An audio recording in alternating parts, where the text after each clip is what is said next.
You guys will find that you have passions, and having a passion is a gift. I think we all have passions, and you don't get to choose them, they pick you, but you have to be alert to them. You have to be looking for them.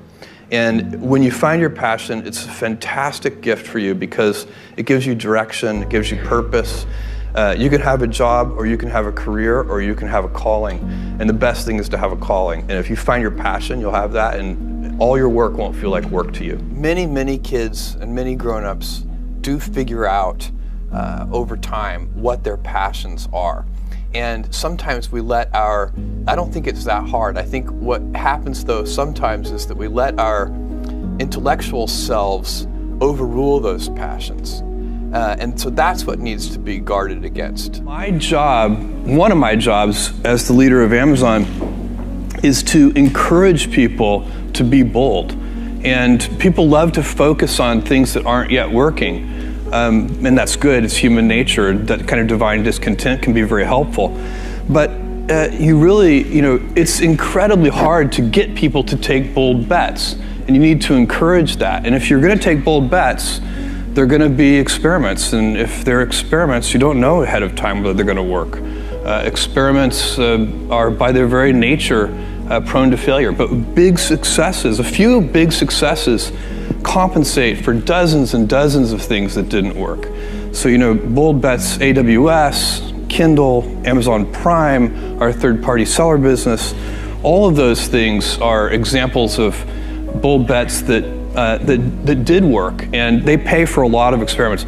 I've made billions of dollars of failures at Amazon.com, literally billions of dollars of failures.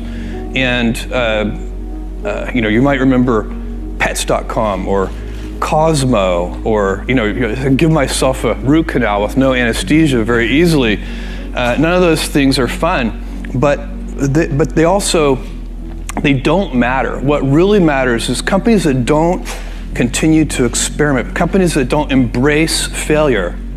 They eventually get in a desperate position where the only thing they can do is make a kind of Hail Mary bet at the very end of their corporate existence. Whereas companies that are, making bets all along, even, big bets, but not bet the company bets. I don't believe in bet the company bets.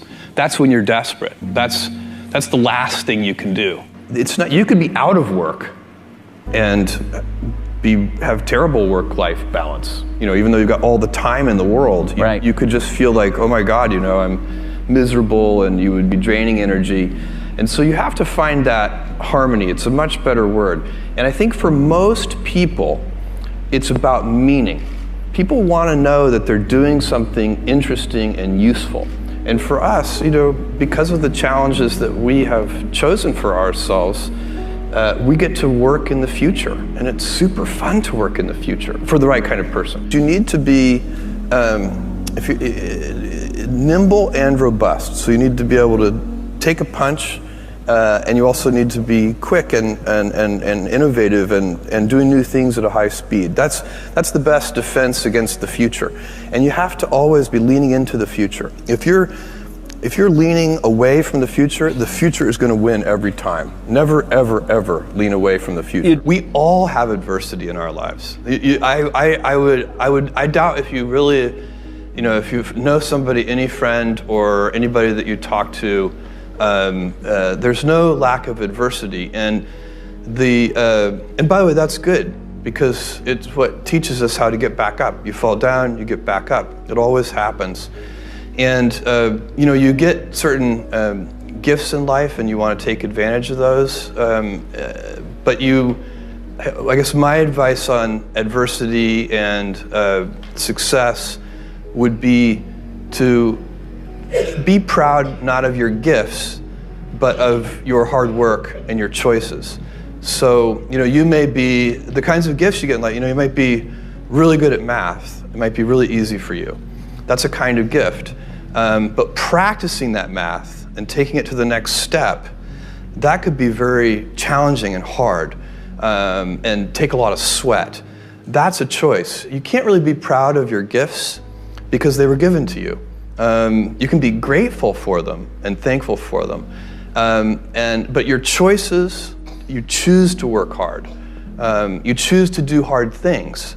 Those are choices that you can be proud of. Being an inventor requires, because the world is so complicated, you have to be a domain expert. I mean, in a way, even if you're not at the beginning, you have to learn enough so that you become a domain expert. But the danger is once you become a domain expert, you can be trapped by that knowledge. And so inventors have this paradoxical ability to have that 10,000 hours of practice and be a real domain expert and have that beginner's mind. Have that look at it freshly, even though they know so much about the domain. And that's the key to inventing. You have to have both. And I think that is intentional. I think all of us have that inside of us, and we can all do it, but you have to be intentional about it. You have to say, yeah, I am going to become an expert, and I'm going to keep my beginner's mind. You can't skip steps. You have to put one foot in front of the other. Things take time. There are no shortcuts. And but you want to do those steps with passion and ferocity. It's easy to have ideas. It's very hard to turn an idea into a successful product.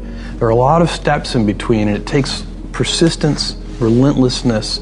So I always tell people who are who think they want to be entrepreneurs, you need a combination of stubborn relentlessness and flexibility. And you have to know when to be which. And basically you need to be stubborn on your vision, because otherwise it'll be too easy to give up. But you need to be very flexible on the details, because as you go along pursuing your vision, you'll find that some of your preconceptions were wrong, and you're going to need to be able to change those things. So I think taking an idea successfully all the way to the market and turning it into a real product that people care about and that really improves people's lives is a lot of hard work. Don't try to chase what is kind of the hot passion of the day. I think we actually saw this. I think you see it all over the place in many different contexts, but I think we saw it in the internet world quite a bit, where at the sort of peak of the sort of internet mania in, say, 1999, you found people who were very passionate about something. They kind of left that job and decided, I'm going to do something in the internet, because it's it was almost like the the 1849 gold rush in a way. I mean, you find that people, if you go back and study the history of the 1849 gold rush, you find that at that time everybody who was within shouting distance of California was, they might have been a doctor, but they quit being a doctor and they started panning for gold. And that almost never works. And even if it does work, according to some metric, financial success or whatever it might be, I suspect it leaves you ultimately unsatisfied. So you really need to be very clear with yourself. And I think one of the best ways to do that is this notion of projecting yourself forward to age 80, looking back on your life and trying to make sure you've minimized the number of regrets you have. That works for career decisions. It works for family decisions. Do you want? I have a 14-month-old son, and it's very easy for me to, if I think about myself when I'm 80, I know I want to watch that little guy grow up. And so I don't want to be 80 and think, shoot, I missed that whole thing, and I don't have the kind of relationship with my son that I wished I had, and so on and so on. So if you think about that, so I guess another thing that I would recommend to people is that they always take a long-term point of view. And I think this is something about which there's a lot of controversy. There's a lot of people, and I'm just not one of them, believe that you should live for the now. I think what you do is you think about the great expanse of time ahead of you and try to make sure that you're planning for that in a way that's going to leave you ultimately satisfied.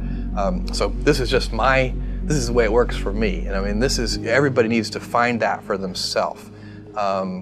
So I think there are a lot of paths to satisfaction, and you need to find one that works for you.